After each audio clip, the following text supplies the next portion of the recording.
bienvenue sur la chaîne STS Trading Ishimoku Kinko, j'espère que vous allez bien. On va faire un petit point de situation sous le BTC. Rappelez-vous, j'ai donné pas mal d'assets et je vous ai fait suivre et pourquoi pas proposer des opportunités de trading sur deux BTC USDT, deux entrées différentes et l'euro JPY, une entrée, et tout ça j'ai essayé de vous apporter de la valeur ajoutée en vous apportant des éléments au plus près sur ma chaîne YouTube. Donc si vous tombez par hasard sur cette chaîne, n'hésitez pas à vous abonner. On traite des méthodes de Goichi Hosoda, repris par Totse, et qui est garant maintenant c'est pas une simple stratégie, hein, on est d'accord, hein, okay, du système de trading qui combine l'étude du mouvement avec ses projections et de sa moyenne, de son momentum et ses projections temporelles. Donc en termes de date, si on est attentif à ce qui se passe, on a passé le temps 4 le 23 juin, qui est une date qui cache un scénario de baisse. Et il faut absolument qu'on fasse un point haut, qu'on ait une clôture avec le corps de la bougie la plus haute entre le point C et la date. Donc c'est-à-dire plus haute que le week-end du 19 mai. Sinon, c'est-à-dire que c'est une simple prise de liquidité et un risque de latéralisation ou de renversement. Kijun est plate parce que nous n'avons pas encore effacé le creux qui est le point C. Et si vous êtes attentif, si vous observez le prix présent en la représentation de Kijun, vous voyez qu'on suit un petit peu le momentum du passé. Et on le suit depuis un moment. Et donc, l'impact et le risque, c'est qu'aux alentours du 28 juillet, on a un marché qui répète le passé. Mais vraiment, jusque-là, on est dans la répétition du momentum du passé.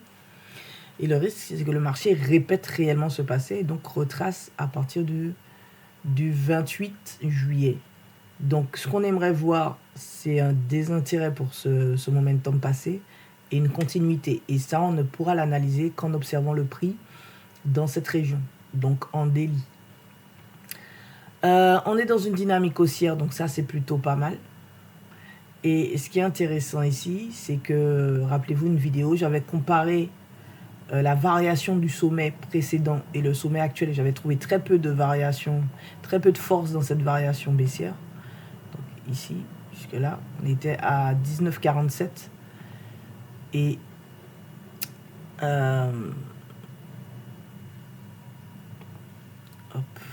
pardon, je vais 24, 25, hop, et ici nous avions une variation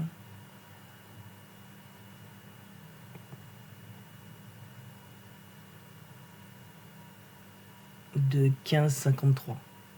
Donc pour moi très peu. Et si je me tâte à aller jusqu'à la totalité, 14,08, d'accord, 14,08, et ce avant que le marché ne décolle, cette variation était inférieure. Donc c'est à ce moment là que je dis, je sais pas, je pense pas qu'on ait suffisamment d'énergie pour descendre, sauf si on a une volate. Et ici, actuellement, on a un marché qui est bien engagé, déjà à 7,74% de hausse sur deux bougies, ce qui est énorme. Alors qu'à la même période, sur 1, 2, 3, 4 bougies, nous étions à 7,66. Donc, on va plus vite, on va plus fort. Maintenant, est-ce que le marché est capable de soutenir, de maintenir cette pression? Pas oublier que lorsqu'on est généralement, dans l'Ishimoku, lorsqu'on a de la volate, après, on a un temps de pause. Donc, ce temps de pause à observer à partir de la semaine du 14 juillet, en espérant que le prix donne une orientation haussière. Donc, on observera ça en daily 4 heures. Et attention quand même à la semaine du 28 juillet, parce que pour moi, ce serait la répétition du momentum du passé de baisse. Et le marché pourrait oser nous faire un retracement ou un retour vers Tenken. En tout cas, c'est des choses qu'on va valider avec le prix. De toute façon, Soda le dit, il faut observer le marché dans la progression de temps pour voir si les choses se confirment ou pas. Donc ça demande de l'observation, et une fois que l'observation est faite, prenez le temps d'analyser les choses. Donc là, on était dans un ralentissement en daily. J'ai effacé l'étude du ralentissement hein, parce que je vous avais tout donné. Hein. J'ai donné un maximum d'informations. D'accord, dans ce ralentissement, je vous avais donné aussi une date de libération. C'est comme, en fait, en tout cas, l'étude que propose Tetsey se rapproche énormément de l'étude de l'AMD, accumulation, manipulation, distribution, du cycle algorithmique du marché. Et les temps se rapprochent pas mal. Donc, je sais dire quand est-ce qu'il y aura un temps de manipulation et quand est-ce qu'il y aura une préparation de libération. Et c'est pour ça que je vous avais demandé de rester attentif à certains éléments, 4 heures notamment, à une zone d'entrée ici. Je crois que je vous avais fait une analyse au plus près et j'ai filmé une vidéo où je prends position pour continuer l'achat. D'accord? Donc, si on revient ici, j'ai déjà identifié pour vous, au moyen du PVP et des volumes, d'accord, un niveau, une zone où on a de la vente, où les vendeurs sont présents. Regardez cette montagne de volume. Ici, on a des vendeurs tout en haut. Donc, on a une pression vendeuse ici qui ralentit le marché. Donc, ça veut dire qu'on a un niveau de prix qu'on n'arrive pas à dépasser, officiel, qui est les 118 869,98. Et depuis, on a des bougies qui n'ont pas beaucoup de... Comment dirais-je? Il n'y a pas beaucoup d'échanges dans ces bougies. Je ne sais pas si les gens ont peur de la progression du marché ou que sais-je. Je vous invite à regarder aussi ce qui se passe de manière fondamentale dans le monde et voir qu'est-ce qui pourrait impacter. Parce que là, on a un marché comme un désintérêt, comme si les gens se disent, bon, on y va, on n'y va pas. En tout cas, la progression, elle n'est pas rapide comme en fin d'année dernière. Donc là, on a un marché qui est dans une bonne tendance, qui a un bon momentum et qui ralentit sur ce niveau parce qu'on a une pression ici. Alors, soit il y a des gens qui décident de clôturer parce que je ne vois pas d'où elle pourrait venir. Soit il y a des gens qui se positionnent et qui positionnent leurs billes tranquillement, discrètement pour un mouvement à venir. Soit continuer de pousser, soit proposer un retracement. Donc ici, je vous ai aussi, ici, il y a une montagne de volume. Donc j'ai identifié une deuxième zone, mais cette zone, elle est plutôt acheteuse à cause de la nature du mouvement suivant. Donc on a un marché qui va peut-être hésiter entre céder de nouveau sur les unités de temps inférieures. Ok, après il y a une zone de rachat, des zones de rachat un peu plus basses, notamment par rapport aux montagnes de volume présentes ici et au POC, bien évidemment. Donc j'ai tracé ici en blanc pour vous une onde V en daily. Donc ce scénario de daily permet d'avoir aussi une compréhension temporelle de ce qu'on regarde. Donc on a vu des niveaux, on regarde aussi, on essaie d'avoir une compréhension de ce qu'on regarde. Ici en daily, ce mouvement libératoire qui n'a pas encore fait sa S. Alors je vous explique. Si je pars du sommet ici, ok, que je regarde et que je simplifie, c'est une fluctuation N de baisse qui s'est faite renverser, qui a donné une Y haussière. Donc après une Y, on sait qu'on fait soit une S ou une autre Y. Voilà.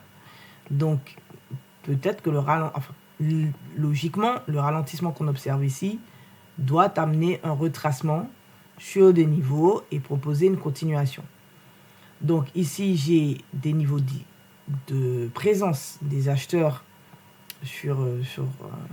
par rapport au volume, d'accord? Mais par rapport à l'Ishimoku, il y a deux manières en fait d'identifier un retour à l'équilibre. Le premier, c'est par rapport au niveau de prix atteint, c'est-à-dire une profondeur de marché de type V, NT, N ou E. Le deuxième, donc par rapport à ça, on sait dire que le marché va faire un retour à l'équilibre de type avec une gestion de l'excès. Donc c'est ce que j'ai décidé de mettre en avant sur cet outil. Je ne m'embête pas, je suis entre une N et une NT, on a fait une NT avec de l'excès. Je pars de la projection NT, je gère l'excès et je vois à peu près où le prix revient.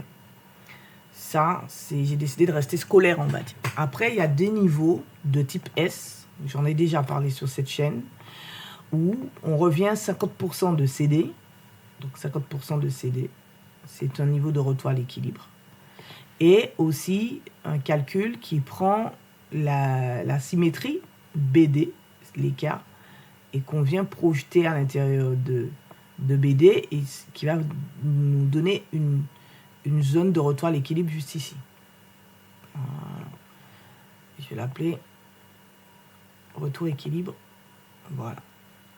Donc, vous voyez qu'il y a deux manières de procéder à l'estimation du retour à l'équilibre. Vous allez dire que si le prix retrace, et à ce moment-là, moi, je cherche la convergence de niveau, comme Osoda, lui, va chercher une convergence de temps en combinant Taito et Kion. Donc ici, pour moi, cette zone de rachat, ici, n'est pas déconnante, puisqu'il y a une forme de convergence avec cette zone de retour à l'équilibre qui est basée sur des estimations de type S. Ok, maintenant, je vais vous refaire ici la projection scolaire avec l'outil qui est relativement scolaire. Donc, on a fait une NT et il faut gérer l'excès de cette NT. Donc, je positionne sur mon retour à l'équilibre de la NT ici. Et j'ai un niveau de prix qui propose juste là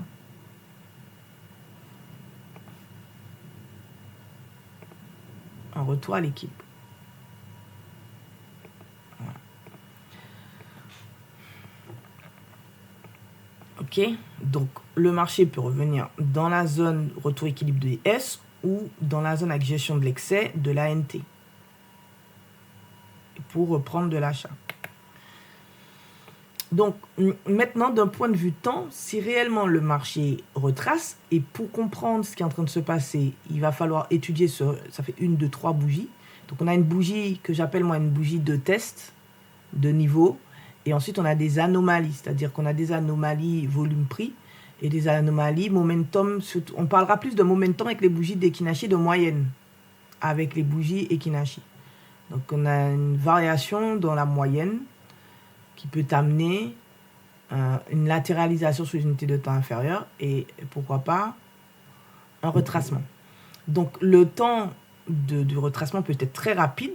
Quand je prends le temps de CD que je reporte sur D, c'est-à-dire que le 14 juillet, soit le marché a terminé son petit ralentissement et il repart, soit le 14 juillet, le marché décide de retracer plus profondément. Peut-être qu'il passera du temps ici parce qu'il y a des acheteurs, mais il reviendra ici dans cette zone pour se libérer.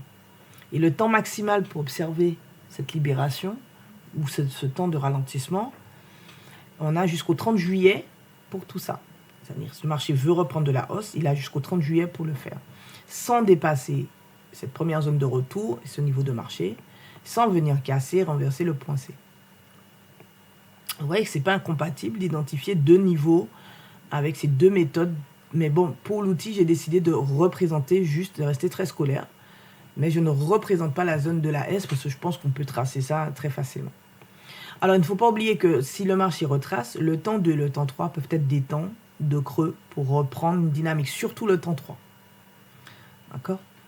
Donc, maintenant que j'ai planté le... J'ai un petit peu expliqué les choses.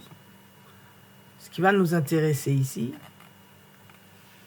c'est d'avoir une compréhension de ce qui se passe là pour savoir si le marché veut poursuivre ou s'il veut retracer. Et c'est là, pour moi, la seule chose à faire. Maintenant, depuis combien de temps ce marché est en train de monter, parce que ce n'est pas anodin, ça va faire 22 bougies qu'on est à la hausse. 22, ça peut être un temps de changement. Sinon, il faudrait qu'on observe jusqu'au 16 juillet pour voir comment le marché se comporte ici. 17 juillet, pour voir comment le marché se comporte ici. Là, c'est la première observation. Et bien évidemment, si le marché décide de retracer, c'est un retracement où le 17 juillet est une date intéressante, mais aussi le 19 juillet. Donc, un marché qui pourrait très rapidement reprendre une dynamique haussière, il pourrait le faire en 5 jours, si on répète un peu ce qui se passe dans le passé, c'est-à-dire 16-17 juillet, comme annoncé tout à l'heure. Donc, on va plutôt s'intéresser maintenant à ce qui se passe là. En 4 heures. 4 heures, on voit bien un ralentissement. Mais ce ralentissement, ce n'est pas un ralentissement de 4 heures. Voilà, ok ?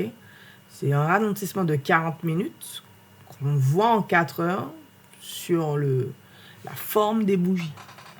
Donc on a eu cette fameuse bougie de test qui a testé le niveau de 118 404,22 et depuis on n'arrive pas à aller plus haut. Ok, on a aussi une anomalie Kinko Kumo et on a un ralentissement clairement ici. Donc là, c'est difficile de dire dans quel sens va partir le marché, si ce n'est qu'il faudrait identifier un niveau à rompre pour partir, pour se dire tiens, on pourrait partir à l'achat.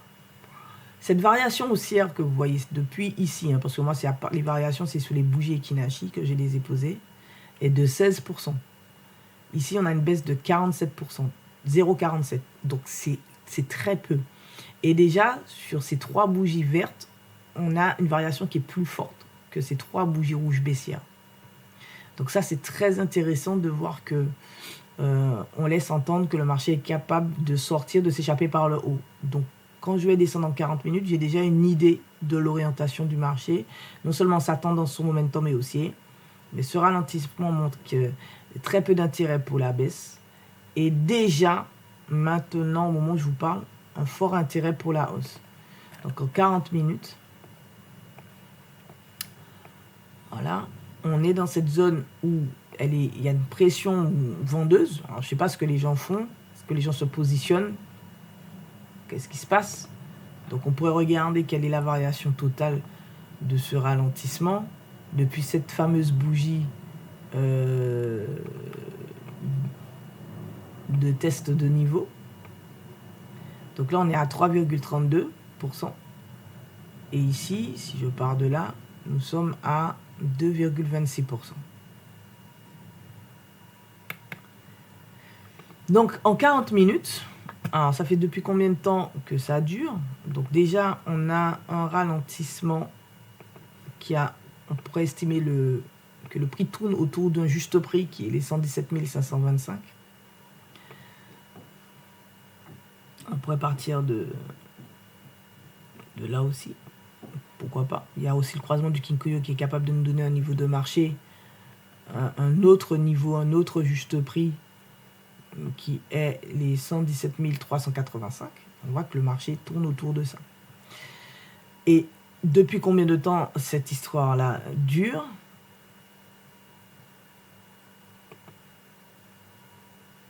Ça va faire plus de 80 bas que le marché bouge. Donc ça veut dire que le marché aurait dû déjà proposer une libération, et c'est ce qu'il a fait puisqu'il est monté le 13 juillet à 1h20. 13 juillet 1h20, c'est aujourd'hui 1h20 du matin. On a un marché qui libère.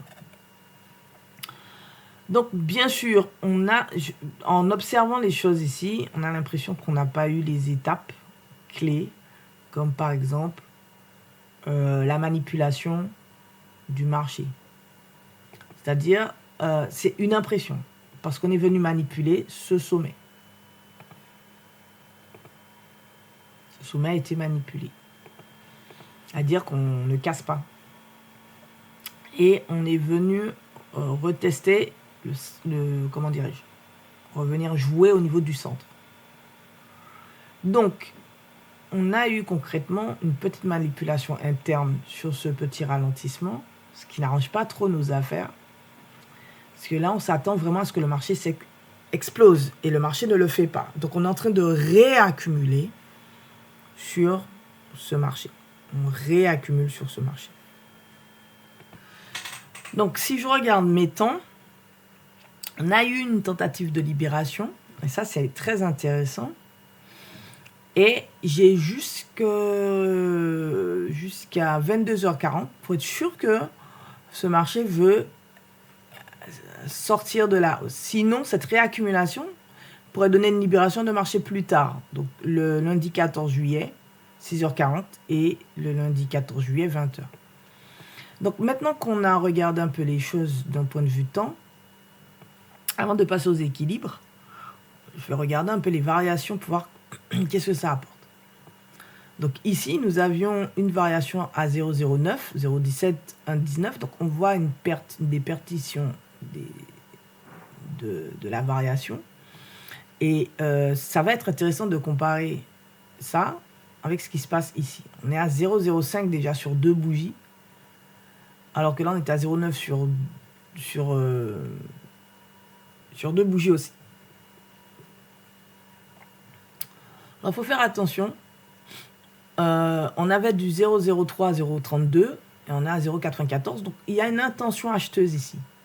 C'est ça qui est intéressant. Et quand on regarde les équilibres, notamment Tenkan Kijun, Kumo, on est très bien orienté.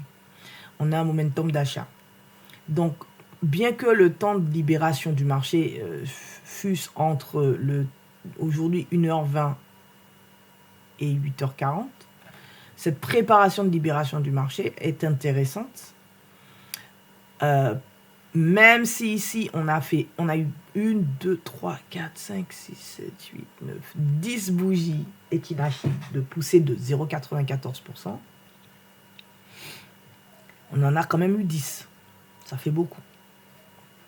Enfin, pour un mouvement libératoire, je trouve que ça fait beaucoup. Hein? Si je regarde un mouvement fort et puissant, 1, 2, 3, 4, 5, 6, en 6 bougies ici, on avait fait 65%. Là, il en faut 10 pour faire 94%. Donc, ce qui est intéressant à observer, c'est que le Kinkoyo est bien positionné, le momentum est bon et la tendance semble correcte aussi pour partir à l'achat. Donc, sous le BTC USDT, c'est que des bons points pour potentiellement voir un marché, pourquoi pas, partir à l'achat. Donc, ce qui va être intéressant à observer, c'est une variation beaucoup plus faible que 0,94%. Et une orientation du momentum pour valider la sortie par le haut. Parce qu'on était quand même dans un intervalle de libération. Donc ça traîne un peu, mais ce qui serait intéressant, c'est d'avoir cette réelle observation.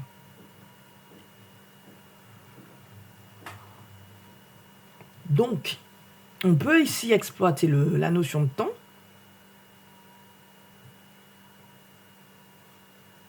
Comme ici.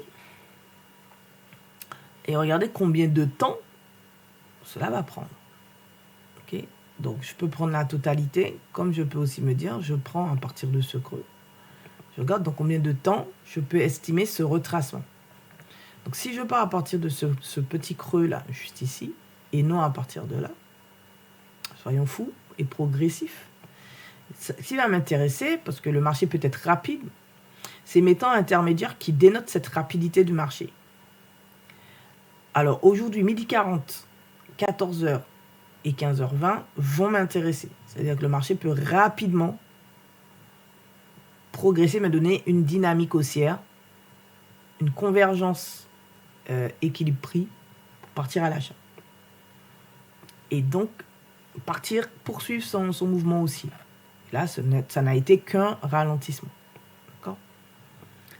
Donc, ce qui serait aussi intéressant, c'est que le marché pourrait prendre son temps en retracement et décider à 17h20 aujourd'hui de partir à l'achat, de faire le creux.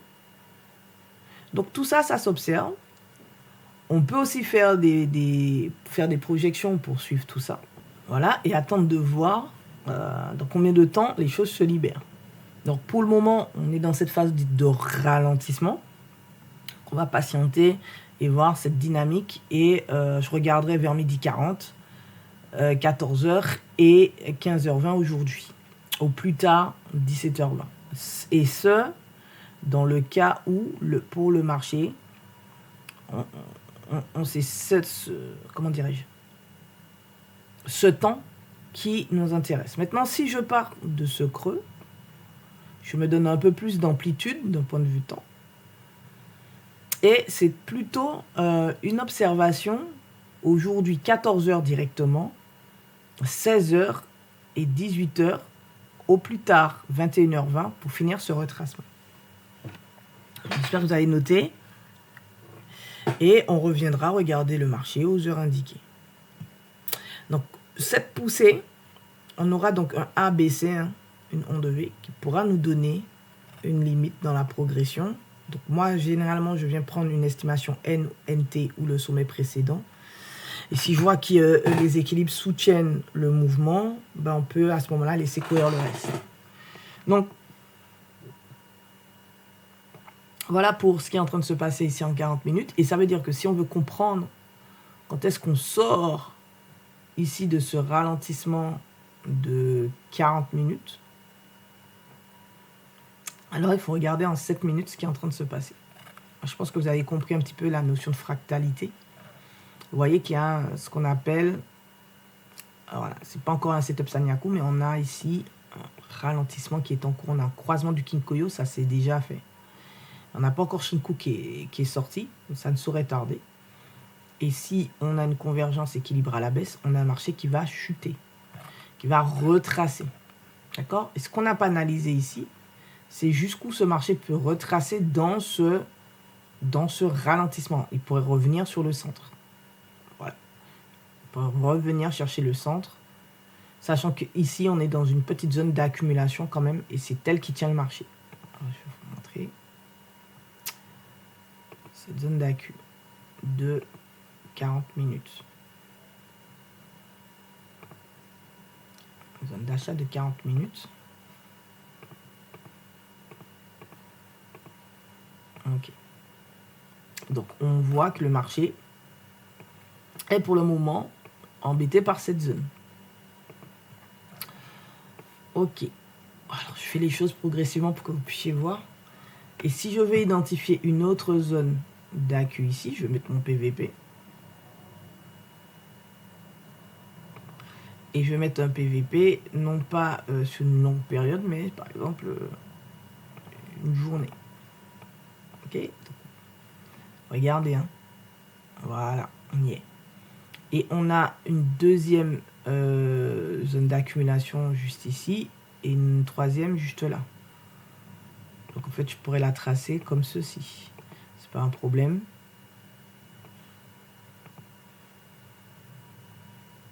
Voilà.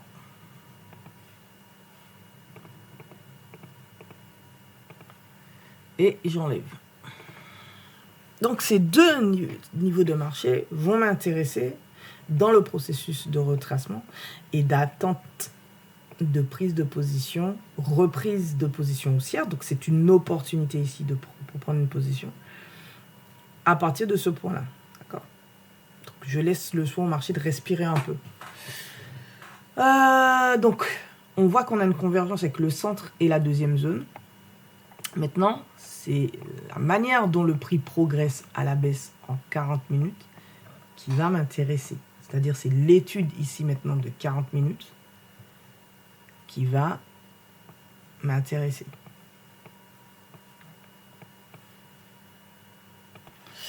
Ok, donc l'étude de 40 minutes, mais du ralentissement ici, de ce retracement qui m'intéresse. Et on voit qu'on a un marché qui pump vraiment à la baisse et qui pourrait venir chercher la deuxième zone comme j'ai identifié ici. Donc, Shinku est passé, on est bien baissier, il ne manque plus que cette convergence équilibre-prix pour ceux qui le veulent. Hein. Après, bon, c'est pas mon délire de faire ça, mais prendre un trade et pourquoi pas venir un TP en court terme, voilà. La zone en dessous. Donc, concrètement, pour moi, on a un marché qui est sous la Kijun de 7 minutes. Pour reprendre de l'achat, c'est plutôt, je vous dis, hein, je vais plutôt regarder le marché aujourd'hui midi 30 et entre midi 30 et 14h22 pour voir s'il propose une reprise haussière. Que vais-je attendre entre midi 30 et 14h22? Je vais attendre un marché. Donc imaginez-vous Kijun qui chute aussi comme ça. Je vais attendre un marché qui vienne me faire un truc comme ça. D'accord? Et là, reprendre de l'achat. Donc, tant que je n'ai pas ça, bah, pour moi, le BTC-USDT en 7 minutes donne des opportunités. Donc, allez chercher une NNT. Hein. Donc, je vais vous le tracer. Mais c'est trop tôt ici pour se projeter dans enfin, ça dépend de quel type de trader vous êtes. Est-ce que vous êtes un trader? Voilà. Donc, voici le scénario en cours actuel. Une NT, c'est-à-dire qu'il aurait fallu rentrer ici en 1 minute, ou une N, les 117 000, et là, vous avez pris un petit trade très rapide. Vous êtes en mode, voilà, vous ne restez pas longtemps en position. votre trade est relativement rapide. D'accord? Donc, le marché peut réagir à la NT comme il peut réagir à la N ici. Et vous voyez qu'on peut aller jusqu'à la E. Donc, ça peut être pour les personnes qui veulent faire un trading rapide, une opportunité dans un contexte bien défini. Mais on n'a pas encore d'inclinaison, on n'a pas encore de convergence. Et en tout cas, avec mon style de trading. Et donc, je ne peux pas prendre le risque d'entrer ici. D'accord? Donc, après, parce que pour moi, on est dans un premier... C'est le premier mouvement du momentum de baisse. Voilà. Et donc, je ne peux pas prendre le risque d'entrer sur un premier mouvement de momentum de baisse. Sachant qu'ici, à la fin de ce mouvement, et normalement, on devrait faire une N, donc revenir là, on a un marché, si on est dans une phase de retracement, on a un marché qui va progressivement proposer de se renverser, de repartir. D'accord? Donc, avoir un renversement de type NYS ou NSPNS. D'accord? Après, si les choses s'étalent dans le temps, ça peut arriver. On peut avoir un mouvement qui retrace jusqu'à 15h25 aujourd'hui. Donc, vous voyez que ça correspond à peu près aux dates que je vous ai données en 40 minutes avec ma projection de temps. 15h25, voire jusqu'à 17h. Donc, mais ça veut dire que soit on est descendu beaucoup plus bas que mes deux zones ici, soit on latéralise, on bouge, il y a des échanges au niveau de ces zones.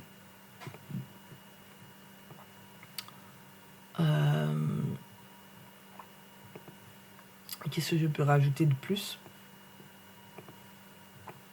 Okay. Et si on descend plus bas, dire qu'on revient dans des zones de retour à l'équilibre Ishimoku, ici et là. Et redescendre jusqu'ici, c'est revenir chercher la SSB1, 26 périodes en avant. Revenir chercher une SSB 26 périodes en avant, c'est tester une Tenken de l'unité de temps supérieure. Donc c'est pas méchant de revenir tester une Tenken. C'est pas la fin du monde. Par contre, renverser une Tenken, c'est autre chose.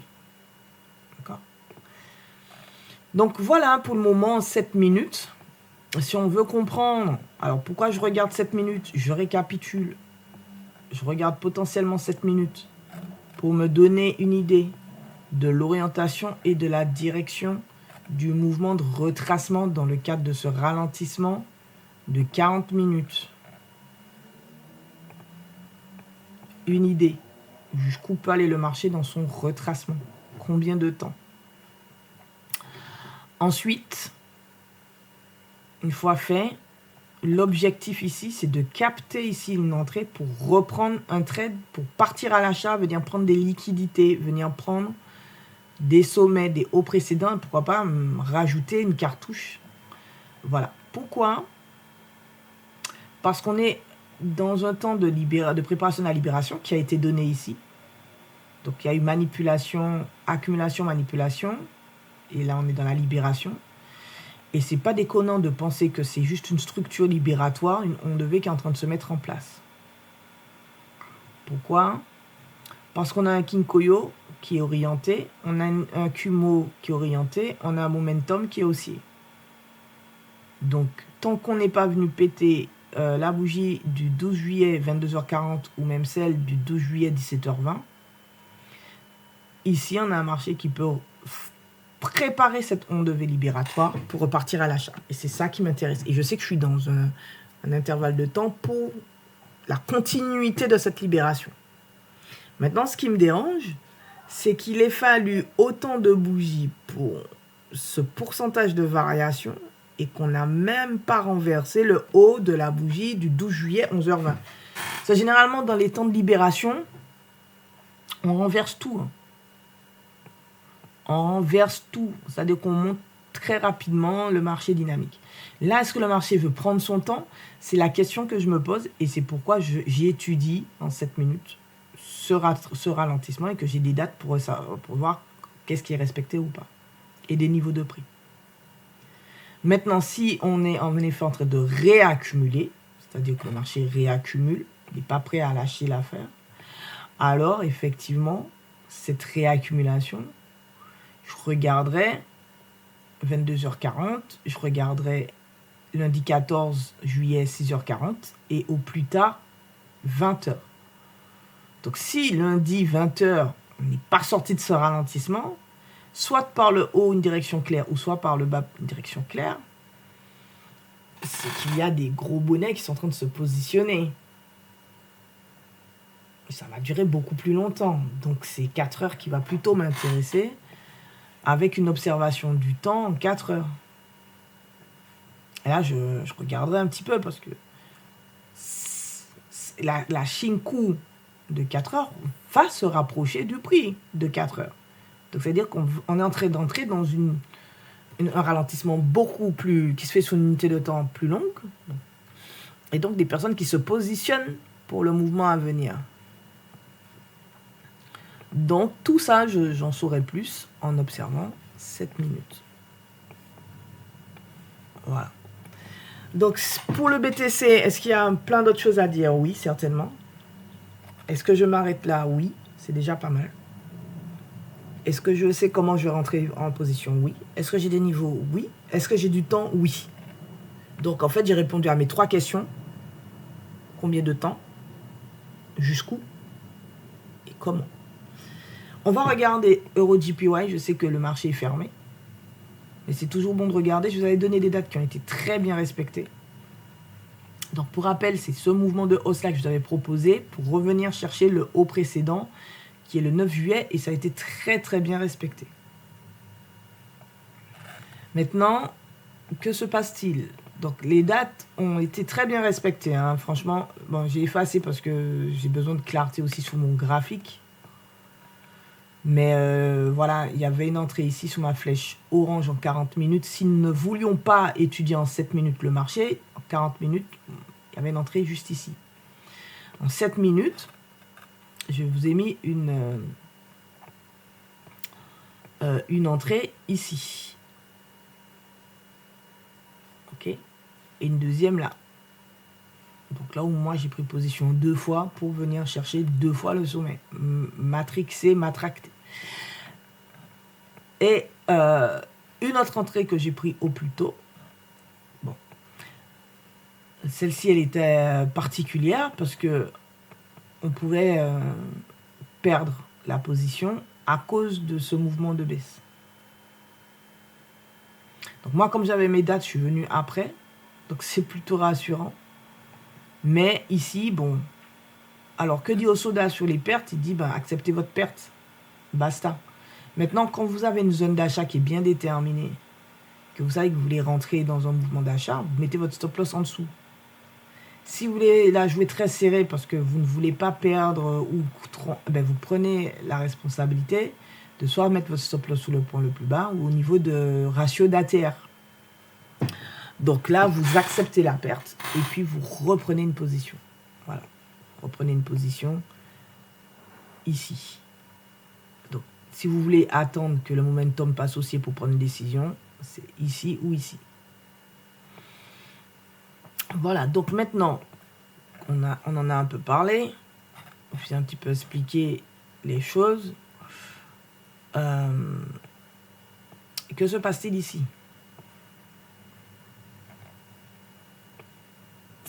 Quand on regarde ce sommet, on est dans un ralentissement. Alors, j'ai sauté des étapes. Je ne suis pas allé tout de suite. Je ne suis pas allé pas à pas. Je m'en excuse. Regardons les choses pas à pas. On a un marché qui est sur le Kiyomizushi 17 et qui n'a pas cassé, clôturé le haut précédent. Donc là, moi, je suis embêté parce qu'on a eu une pression des vendeurs sur cette liquidité. Et moi, quand j'ai des pressions de vendeurs comme ça sur des niveaux de liquidité, moi, je m'attends à des anomalies ou une faiblesse de momentum. Donc de momentum ou de faible échange en termes de volume. Donc c'est pas le moment de crier au loup, hein. Ça m'a l'air d'être plutôt pas mal. On suit en plus un momentum haussier du passé. Ça devrait durer encore quelques bougies. Donc moi, personnellement, je ne suis pas sorti sur l'euro JPY. Mais après cette forte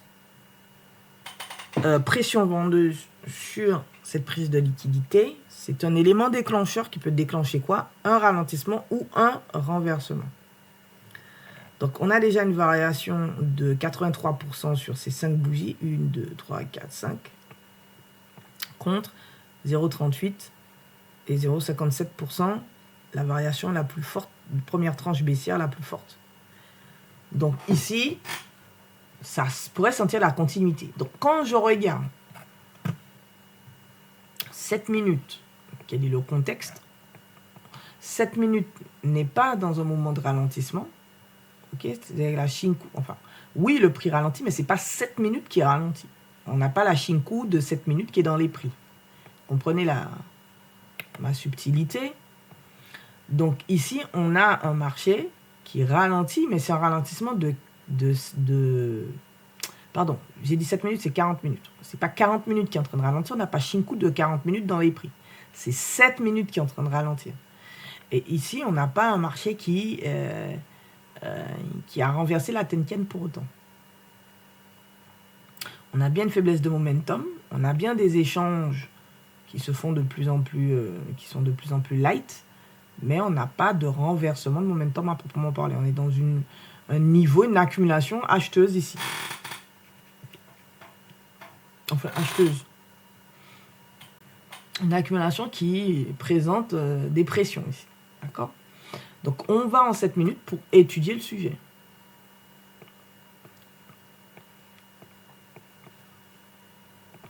Donc, ce qui est intéressant ici, c'est qu'on est dans le temps de toujours de la manipulation. En fait, on voit très bien que ce qui est intéressant avec ce ralentissement, c'est qu'il respecte bien les temps ou les phases de ce qui doit être fait, en fait.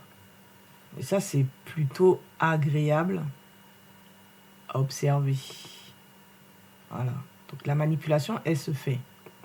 Donc, on va bientôt rentrer dans un temps de préparation de la distribution et ce sera à l'ouverture du marché ce soir. Donc, aux alentours de 23h28. Donc, comment sera le marché à 23h28? Je n'en sais rien. Donc, mais par contre, ce que je sais, c'est qu'on a manipulé. Maintenant, est-ce que cette manipulation, on va pouvoir l'observer encore à l'ouverture du marché? Ben, c'est une question que je me pose et c'est quelque chose que je vais venir observer. Donc, ça ne va pas être quelque chose qui va conditionner une prise de position ou quelque chose comme ça. Non, je vais observer. Je sais que ce marché respecte plutôt pas mal les cycles, les phases, en fait, que doit réaliser cette structure. C'est-à-dire les temps de manipulation, d'accumulation et de préparation de la distribution. Donc ici, clairement, on a manipulé. Maintenant, ce soir, on doit se préparer à distribuer. Alors, pour se préparer à distribuer, on a un momentum, au moment où le marché a clôturé sur le JPY, le momentum timidement haussier. Et on a bien cette inclinaison Kijun Prix à l'achat, avec Kinkoyo par contre qui est en mode katana. Donc, ce serait bien qu'on ait une orientation, une ouverture de ce Kinkoyo, parce que quand on a Tenkan Kijun confondu, hein, comme disait El Bouzidi, après on a un temps de ralentissement, c'est-à-dire une phase de retracement. Donc ce que je sais dire sur ce qui est en train de se passer, c'est qu'on a un marché qui a accumulé, qui est dans le temps de la manipulation.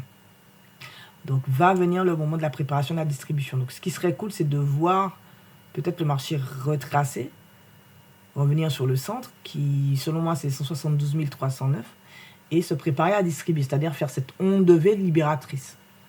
Maintenant, il peut la faire plus tard, c'est-à-dire qu'il peut, et c'est ce qu'on verra ce soir à l'ouverture, avoir manipulé ou même cassé clôturé à l'ouverture et proposer une dynamique haussière. Donc, c'est quelque chose qu'on va observer tranquillement pas à pas. Et ce qui est intéressant pour le moment, c'est qu'on a une variation qui, depuis que ce ralentissement a démarré, est plutôt forte. Elle est de 0,08% par rapport aux autres variations haussières. Alors, je ne compte pas cette variation qui est le sommet avant le ralentissement qui était de 0,17. Si on pouvait faire mieux que 0,17, ce serait encore mieux. Mieux que 0,11, ce serait vraiment best. Donc, on verra l'ouverture EURJPY. Donc, soyez prudents, EURJPY, ne vous précipitez pas. Là, on a fait les deux assets pour moi qui sont intéressants et qui, selon moi, ont donné des opportunités pour entrer sur un marché naissant, intéressant, qui peut donner une dynamique sur le long terme. Donc, j'espère que vous avez apprécié les informations. En tout cas, j'essaie de vous donner des vidéos au plus près de ces choses. Maintenant, si on regarde les autres assets que j'ai un peu délaissés parce que le moment n'était pas venu. Mais le moment vient et pardon, il va falloir vous concentrer un peu là-dessus.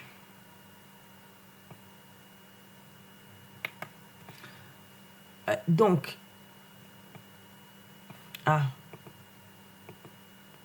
pardon.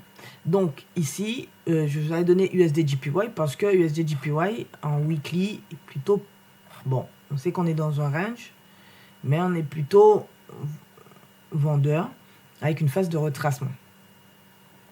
Ce qui est intéressant dans cette phase de retracement, c'est qu'on a un marché, on va le regarder ici en daily, qui semble vouloir rentrer dans un momentum de libération. Donc, il n'y a rien qui est encore bien aligné ici.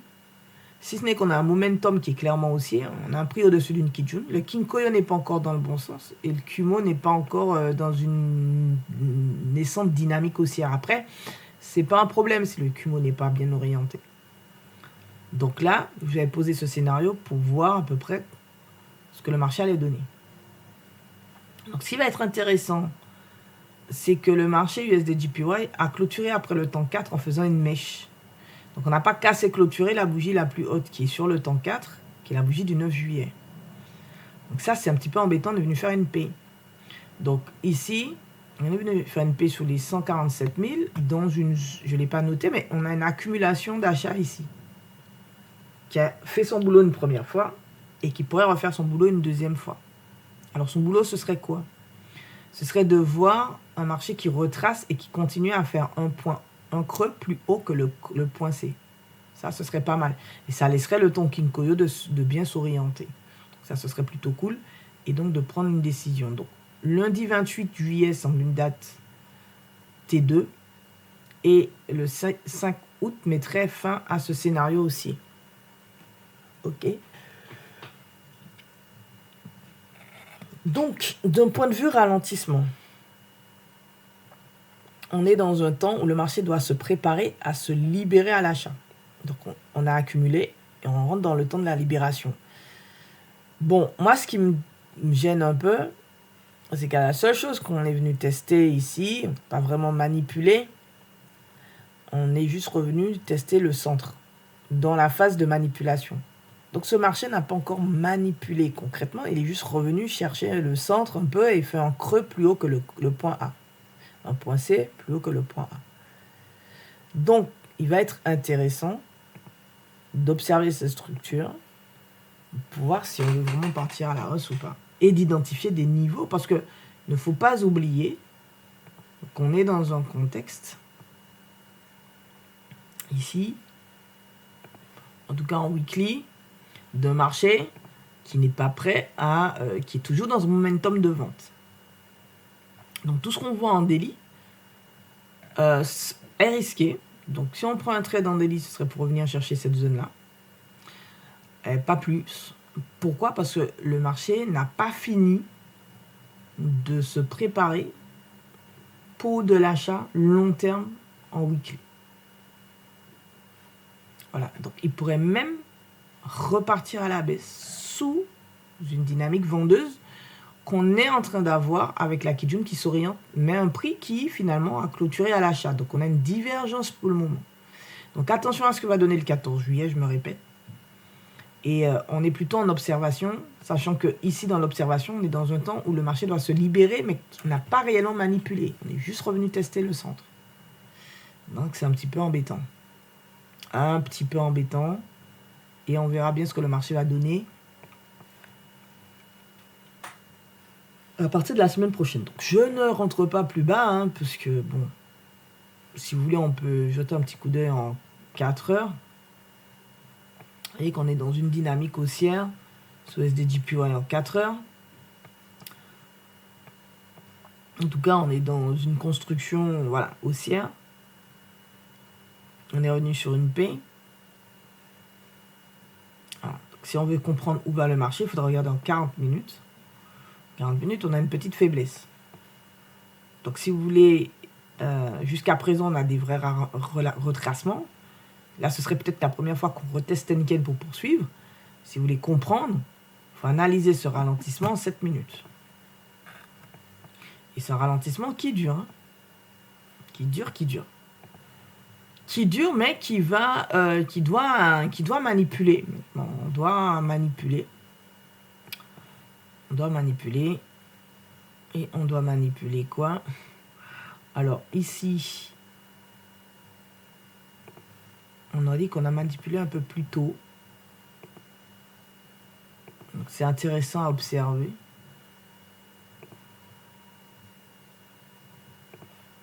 On a cette impression que la manipulation a déjà eu lieu. Donc là, on va bientôt... si tel est le cas, on a un marché qui va se préparer à se libérer à la hausse. Puisque le momentum est haussier. La tendance est haussière. Il n'y a que le Kinkoyo qui n'est pas bien positionné et pour lequel on va patienter. Donc je vous invite à l'ouverture USD/JPY en 7 minutes de comprendre les choses et d'observer comment le Kinkoyo se positionne. Est-ce que le prix reste toujours dessus de Kijun et est-ce qu'on est en train de manipuler et d'entrer dans une dynamique haussière? Si tel est le cas, ça veut dire que effectivement USD/JPY va poursuivre l'achat. Ça peut être une opportunité aussi de prendre de l'achat sur USD/JPY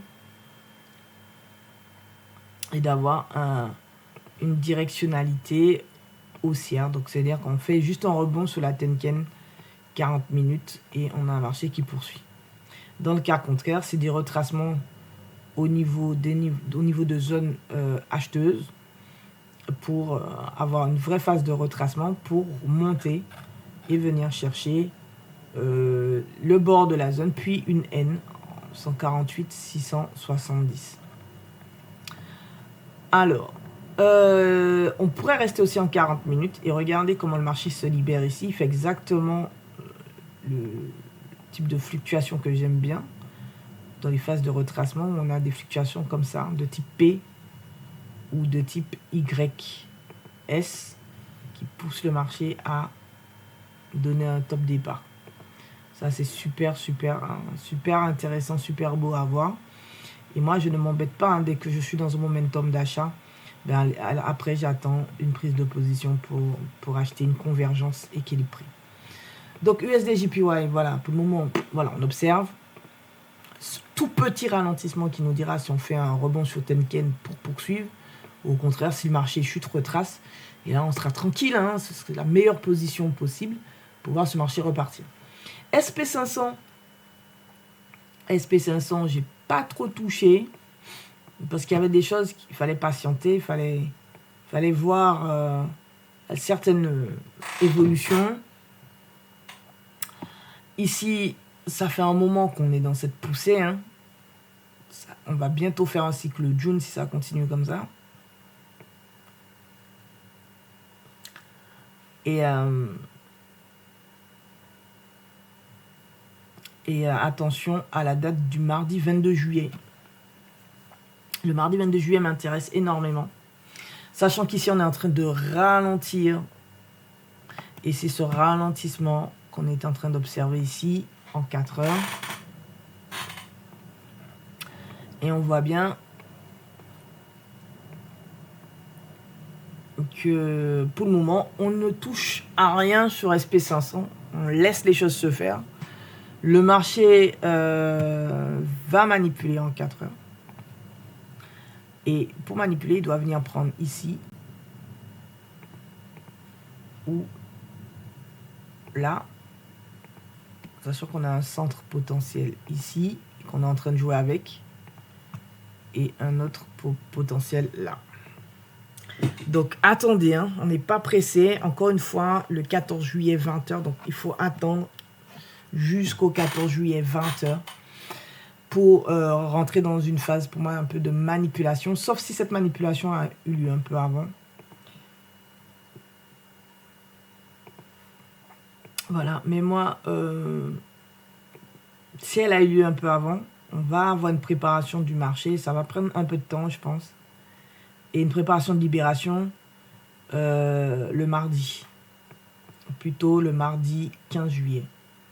Donc regardez quand même, observez quand même l'Orient, parce que c'est le prix qui nous donne des directives. Le momentum n'est pas full haussier, donc soyez prudents. On a un Kinkoyo aussi, un Kumo haussier, mais le momentum n'est pas encore bon. Donc c'est pas pour maintenant. Donc à suivre l'ouverture lundi. Regardez la journée de lundi en 4 heures. Et si c'est pas lundi, ce sera mardi. Selon moi, on aura une préparation de la libération du marché. Et ce serait acheteur. Et donc, ce serait juste un prix qui reteste aussi ici la Tenken et qui se prépare à partir. Dans le cas contraire, ça ne tient pas du tout la route. Et on vient prendre plutôt des liquidités basses. Et vous allez voir un setup Sanyaku se mettre en place pour retracer et revenir chercher des niveaux. Donc là, je ne les ai pas identifiés, mais des niveaux de zone acheteuse. On va regarder ça ensemble. Donc on a un profil du mois de juillet qui est de type D. Donc on ralentit. Pas besoin de faire beaucoup d'études pour ça. Et on a accumulé pas mal ici et là. Donc ici on a bien accumulé dans cette bougie avec pas mal d'échanges. Mais pour moi, si on casse ce niveau, nous pourrions revenir. Ici, il y a une petite zone d'accumulation ici qui pourrait être impactante. Donc, elle est petite. Donc, je vais prendre plutôt ça comme ça.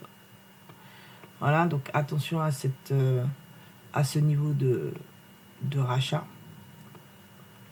Donc, je n'ai pas tracé ici, mais on a aussi un niveau de rachat aussi ici. Mais pour moi, il est moins impactant. Et enfin, on a cette grosse zone d'accu. Ici. Voilà, on fera attention ici. Je vais le faire comme ça. Qui peut donner aussi des phases de reprise si en daily on casse et clôture la Tenken. Donc bien évidemment, donc ça c'est des niveaux avec le prix et le marché. Mais vous avez la possibilité de poser les scénarios pour avoir d'abord la profondeur du marché actuel et enfin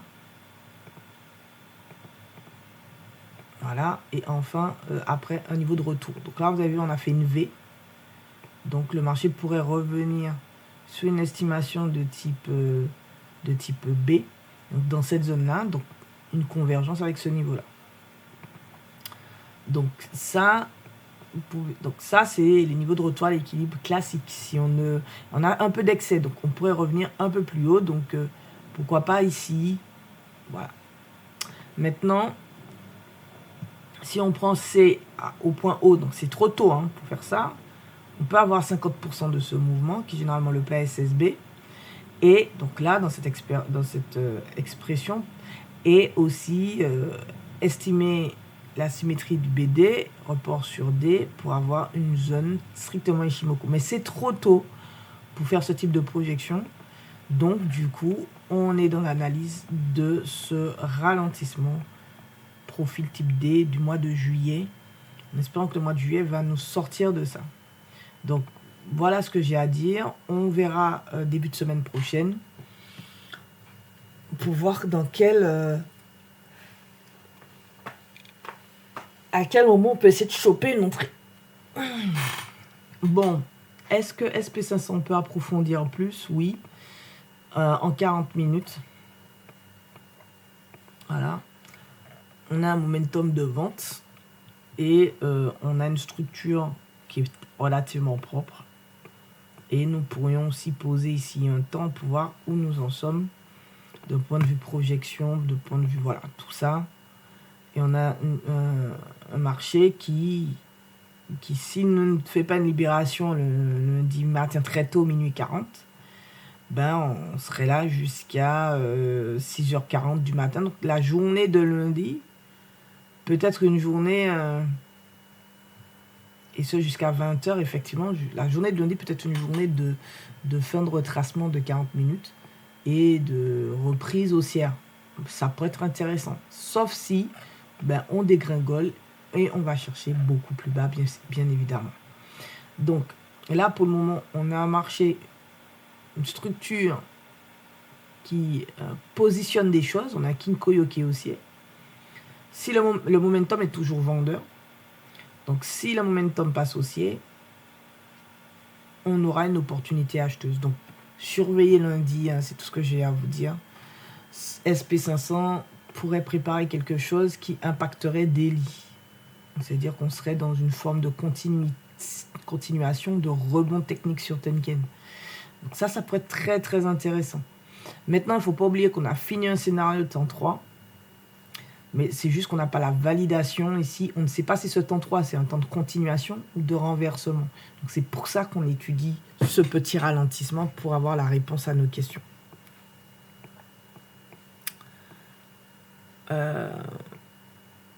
Voilà. Qu'est-ce qu'on peut rajouter d'autre sur SP500? Hop,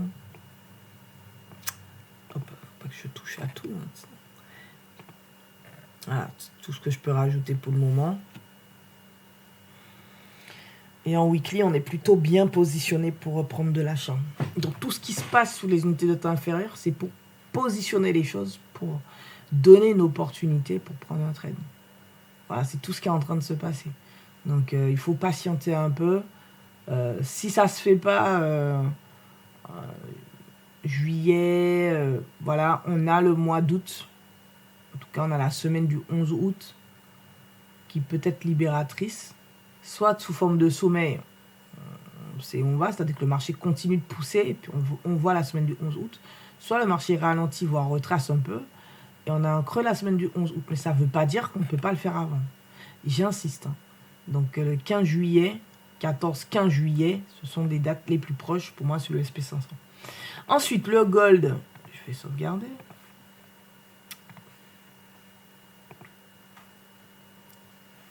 Le gold, notre ami le gold. Le gold est haussier sur du très long terme. Je me reprends, le gold est haussier sur du long terme. C'est joli à voir. Vraiment. On n'est pas loin des 3583.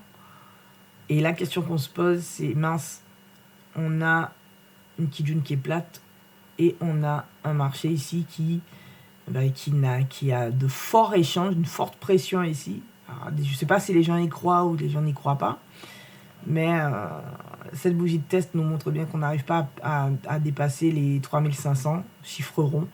On est en train de faire des anomalies et on pourrait avoir un retracement.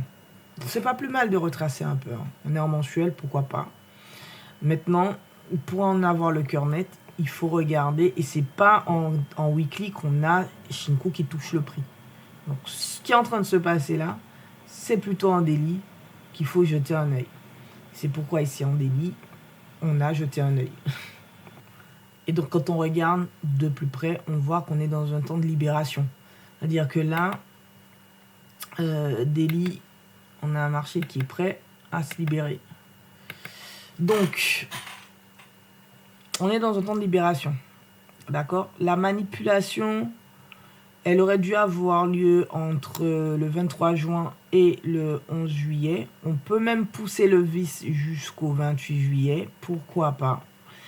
Mais on se rend compte que non, il y a peut-être eu en avance, si on considère qu'on l'a eu en avance. Mais pour moi, non. D'accord ? Et ici, on a un marché qui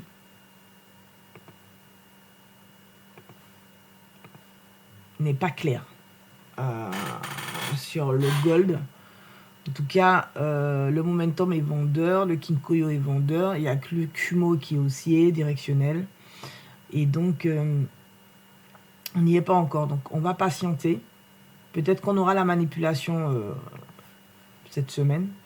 Donc, moi, la première chose que je regardais un peu, du coup, c'est la sous-structure, c'est-à-dire comment le prix va se comporter sur ce niveau-là. C'est-à-dire comment il va se comporter sur les 3365 920. Ça va être intéressant de voir s'il prend ici cette liquidité et comment il la prend. Ça va beaucoup m'intéresser parce que là, ça veut dire qu'on est en train de faire une onde V haussière. En tout cas, sur les unités de temps inférieur, c'est déjà enclenché. On a un A, on a un B, on a un C. Ça, c'est sûr. Maintenant, la question est jusqu'où peut aller ce mouvement. Donc ici, on pourrait tracer un petit scénario juste pour répondre à cette question.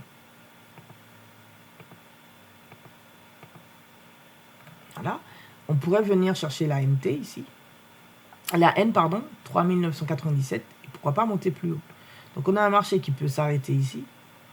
Comme il peut monter un peu plus haut là. Et là, ce serait une forme de manipulation. Et ce serait bien d'avoir une cassure clôture du coup. Donc là, vous avez la possibilité de voir que il y a déjà un niveau qui va être intéressant à observer.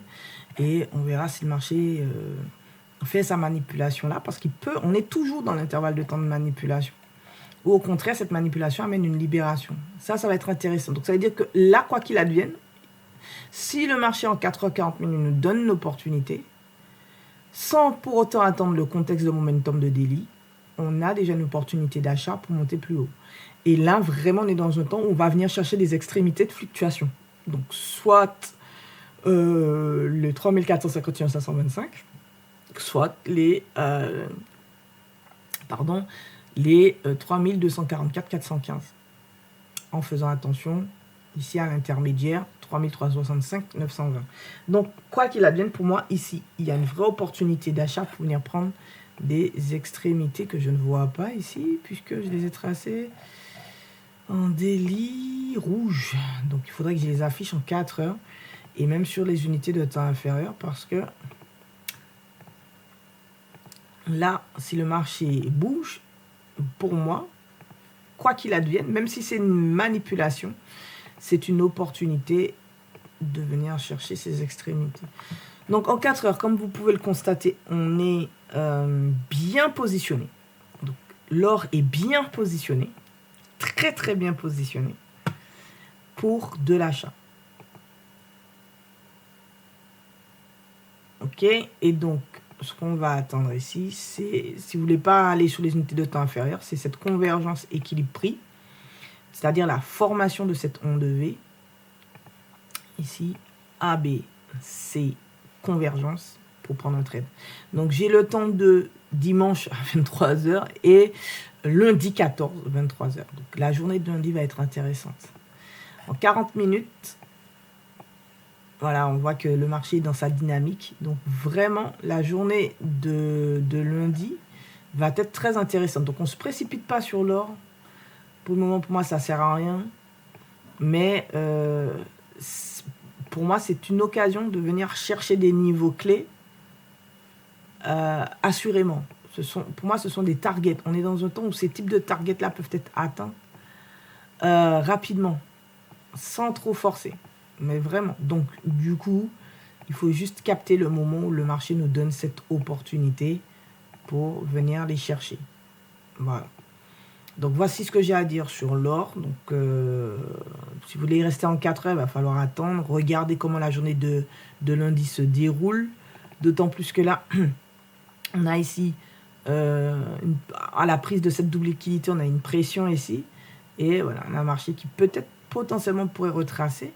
Et donc, en 40 minutes, c'est un marché qui pourrait provoquer un renversement de Sanyaku ici. Donc, vous précipitez pas sur les unités de temps inférieures. Je vous conseille d'avoir une vue plutôt large. Et on a des dates, donc vous pouvez observer tranquillement les choses. Sachez que quand ça viendra, il faudra appuyer sur le bouton, parce que pour moi, c'est des niveaux qu'on viendra assurément chercher. Et que ce soit de manipulation ou validation d'une directionnalité. C'est mon avis.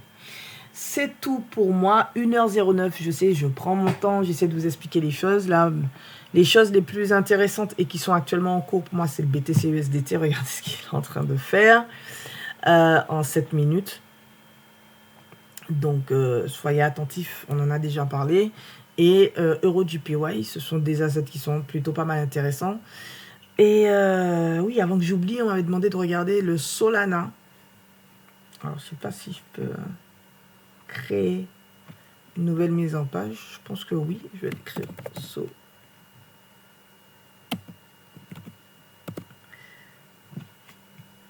Ce que ça donne. Yes.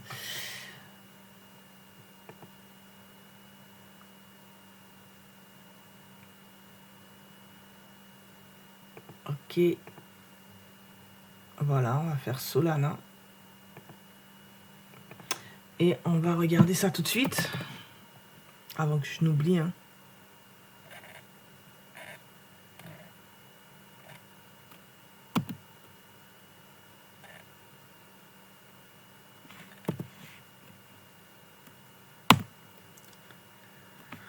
Oh, je sais pas lequel que vous voulez.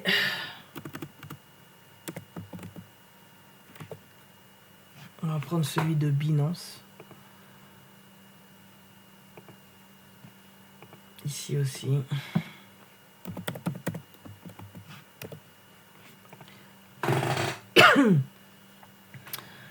Et il n'y a pas mes outils. Je mets mes outils et on regarde ça ensemble. Donc voilà, les outils sont posés et on va pouvoir faire l'analyse à tête reposée. Donc on va au plus près. Donc on a un Solana qui est vendeur, qui est dans un momentum de vente. Ok, momentum de vente.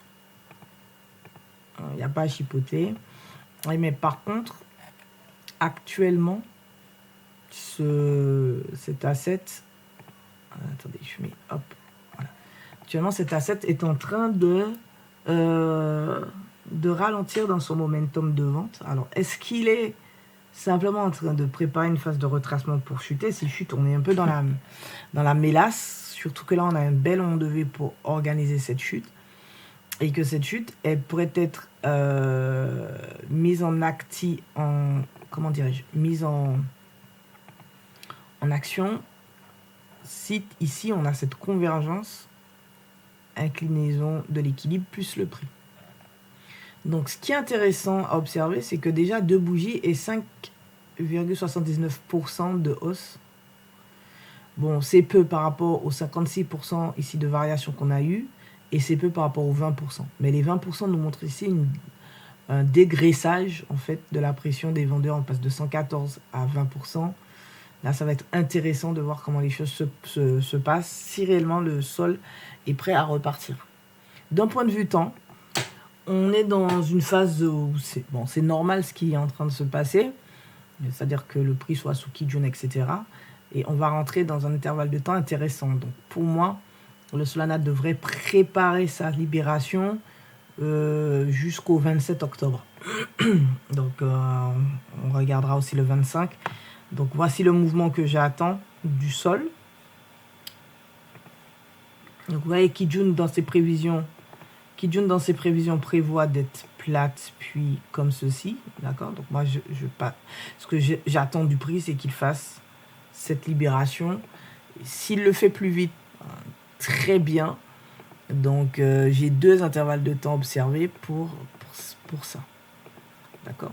Sinon on va se retrouver avec un sol qui peut ralentir, et ce jusqu'à la fin de l'année. Ce serait vraiment dommage, mais ce serait bien de le voir entamer cette dynamique. Vous allez qu'il faut étudier ce qui se passe là, en daily. Et en daily, hop, pardon, et en daily, voilà. C'est exactement là où nous sommes. En daily, on voit qu'il y a une grosse phase de retracement qui est en cours. Ici. Et probablement une libération là. Donc ça peut être intéressant. Bien qu'on sache, qu'on comprenne, on sait qu'on est dans un momentum de vente. Donc que peut engager ce mouvement? Juste une prise des trades vite fait. Parce que, comme je vous l'ai dit en weekly, on rentre dans l'intervalle de temps où le marché doit donner une libération, se préparer à libérer. Voilà, je vais dire ça comme ça. Donc là, pour le moment, le momentum est haussier. le Kinko est haussier. C'est plutôt une bonne nouvelle. On a ici une pression des vendeurs parce qu'on a pris on est venu s'aligner ici d'un point de vue liquidité. On est dans des anomalies de momentum. Le corps des bougies est un peu dégueulasse. Sont un peu dégueulasses. Il n'y a pas beaucoup d'échanges. En tout cas, au moment où je vous parle. Donc, moi, ce que je vais attendre ici, c'est cette convergence Kijun Prix pour prendre de l'achat. Cet achat va me permettre de prendre cette double liquidité sur le sol. Donc, la seule chose intéressante, c'est ça. Attention ici à ce niveau-là aussi de double liquidité. Et enfin, je regarde pour voir s'il y a des choses. Voilà. Après, il y a ça. Donc, il faut rester prudent. Là, je vous marque juste des niveaux de liquidité à main levée. D'accord? Mais si on doit regarder les profils de pour détecter des niveaux de marché, on est dans le range du mois de mai. Toujours. Donc, les targets, il va falloir faire très attention à ce qu'on entend par target et estimation de prix.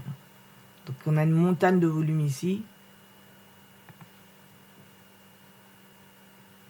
Donc, déjà, on a été soutenu par cette montagne-là. Ici, en achat. Donc là, je vais marquer achat weekly. Voilà. C'est elle qui nous a supporté. Et on a montagne de volume encore ici. C'est elle qui peut nous embêter pour la vente. On voit qu'elle fait son taf. Zone de vente weekly. Voilà, on est coincé entre ces deux niveaux. Pour le moment, pas grand chose à rajouter. Donc on pourrait revenir ici, pourquoi pas. Alors juste, je vais vérifier. On a une petite accumulation juste là et un POC là. Donc ça peut être un niveau intéressant à venir take profit juste ici. Et je vais l'appeler POC.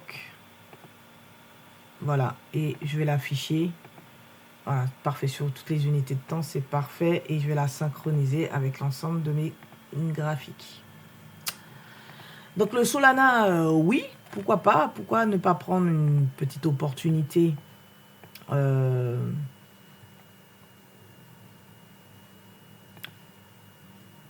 daily. Voilà. Mais pour moi, il faut pas se précipiter ici. Il faut attendre les choses. Donc, c'est pourquoi pour moi, il est beaucoup plus intéressant d'attendre un repli du marché pour enclencher de l'achat et venir chercher le POC. Alors maintenant, si on a des doutes, si on se pose la question est-ce que le marché est prêt à rebondir sous Tenken et repartir, bien évidemment, vous commencez à me connaître, il faut étudier ce que le prix fait en 40 minutes. Et en 40 minutes, on a un prix qui est plutôt en train de vouloir reprendre une dynamique. Donc là, on avait un mouvement une variation de 4% de baisse. Et là, sur 3 bougies, on est déjà à 1,23% de hausse. Donc 1, 2, 3, 4, 5, 6, 7, 8 bougies de baisse. On est presque à la... Même pas à la moitié, en fait. OK? Donc, on va voir ce que ça donne. On a une petite zone d'accu qui peut embêter le monde ici. Donc, on va faire attention à ça. Et là, effectivement, on est supporté aussi par des acheteurs sur ce niveau de prix. Donc ça, c'est plutôt des acheteurs en 4 heures. Donc, un affichage strictement pour 4 heures. Et on verrouille. D'accord? Pour une petite zone de vente bien embêtante, on a ici, on a cette petite zone ici qui nous retient. Et on aura aussi le sommet qui va aussi nous retenir pour la vente.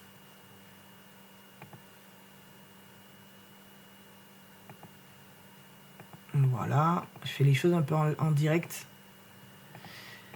Voilà, donc voici où nous sommes actuellement. Hein. Sur le sol, je ne peux pas être plus précise que ça va être difficile en termes de niveau. Je vous donne vraiment des trucs presque au millimètre près. Et par contre, il faut regarder le temps, toujours. En termes de temps, on a un marché qui est plutôt rapide en 4 heures dans sa phase de retracement. Maintenant, le momentum est acheteur. Il faut juste une confirmation, comme j'aime à l'appeler, convergence équilibre-prix. Et là, on pourra potentiellement prendre un trade et partir à l'achat sereinement. C'est un peu tôt, mais ça se suit en 40 minutes. La vérité, ça se suit en 40 minutes, ça se prépare en 40 minutes. Et regardez, on a déjà des choses en 40 minutes sous le Solana.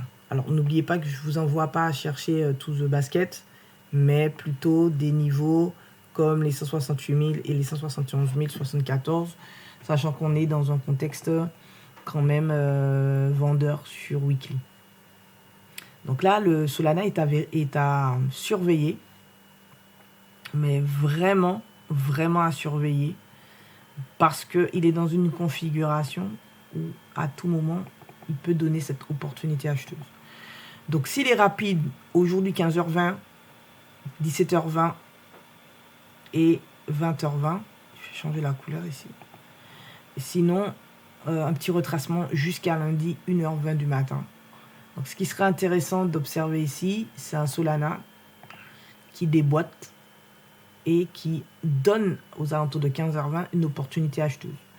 Moi, je pense que je prendrais cette opportunité pour revenir chercher pour abattre les 168 000 ou les 171 074 dans un premier temps, parce qu'on est dans un contexte tout simplement préférable à de la vente qu'à de l'achat.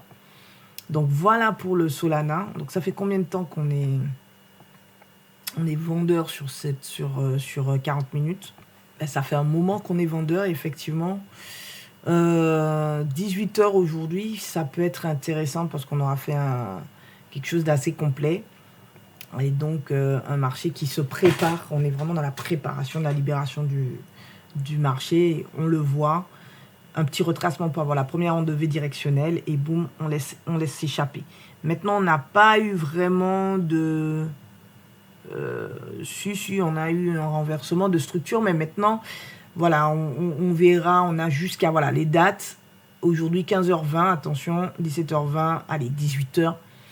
Et on aimerait voir le marché se libérer. Sinon, ça veut dire qu'on a une poursuite de la baisse qui pourrait durer assez longtemps, ma foi. Et là, on serait dans un autre schéma. Ça fera un peu peur, c'est-à-dire qu'on est en continuation baissière du Solana. D'accord? Donc, 40 minutes Solana. Moi, je vous dis, jetez un œil sur Solana 40 minutes. Ça vous permettrait de prendre une petite position si vous êtes intéressé à une position qui peut durer la journée ou peut-être 2 jours. Hein. Ça peut être intéressant à observer.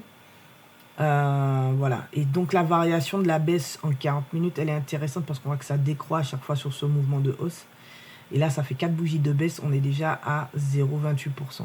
On est à 0,28%, alors que là, nous avions 0,30 avec 2 bougies de baisse rouge Equinacci. J'insiste, mes variations sont sur strictement les bougies Equinacci rouge et verte. Hein. On ne parle pas forcément du sommet ou du creux. Et là, on a cette variation de 28% de baisse, qui, ma foi, elle est intéressante, puisqu'on a un marché, en même temps, qui n'a pas beaucoup de volume dans cet échange. Donc là, ça peut être intéressant. Ça peut être intéressant parce qu'en 7 minutes, on a les clés pour reprendre un trade à l'achat. Clairement, on sait comment on reprend un trade à l'achat ici. Et ça, c'est pour les gens qui veulent raffiner. On est encore loin de la reprise haussière. Donc, vous voyez qu'il faut laisser quand même du temps. Donc, revenez voir cet asset, le sol que je viens de rajouter dans mes analyses et les assets à suivre. C'est tout, 1h23. J'espère que vous avez apprécié le temps que j'ai pris pour vous, pour observer ces choses-là. N'oubliez pas de bien vouloir vous abonner sur ma chaîne STS Trading Ishimoku Kinkoyo et de rester prudent sur les marchés. STS Trading vous souhaite un agréable week-end. Profitez bien du lundi férié. Hein. Donc sur les forex, ça ne va pas beaucoup bouger. En tout cas, Euro USD, si vous êtes là-dessus, je pense pas que ça bougera des masses. Gardez en tête que Ishimoku Kinkoyo, c'est des prévisions qui doivent être validées par le prix. J'insiste beaucoup, énormément. Que des dates sont validées aussi par l'organisation du prix. J'insiste beaucoup, énormément. Et qu'il faut être prudent sur les marchés financiers. N'hésitez pas à me rejoindre sur le Discord STS si vous voulez discuter, partager. Si vous voulez aller plus en profondeur, vous avez déjà mon livre sur Amazon qui s'appelle Les volumes Profile et Ishimoku, l'essentiel, où j'explique comment je prends position, j'explique comment le prix doit réagir sur une zone avec les outils que j'utilise, comment on détermine un niveau de marché avec les outils que j'utilise, notamment le volume profiles. Et si vous voulez vraiment quelque chose d'un peu plus personnalisé, eh bien, il y a le coaching sur le Patreon et tout ça, c'est disponible sur le Discord privé. Je vous souhaite à tous un agréable moment de trading. Soyez prudents, le BTC, on ne sait pas trop où il veut aller. Et le Solana pourrait proposer quelque chose d'intéressant, donc ne restez pas figés. Et je me répète, en termes de conseils, pour des traders débutants, ça ne sert à rien de faire du trading micro-scalping, scalping. Pourquoi pas à la limite un peu d'intraday, mais dans un contexte long terme bien posé, et pourquoi pas faire du long terme, parce que c'est comme ça que vous pourrez faire un meilleur capital et progresser. Tchuss, à bisous, prenez soin de vous.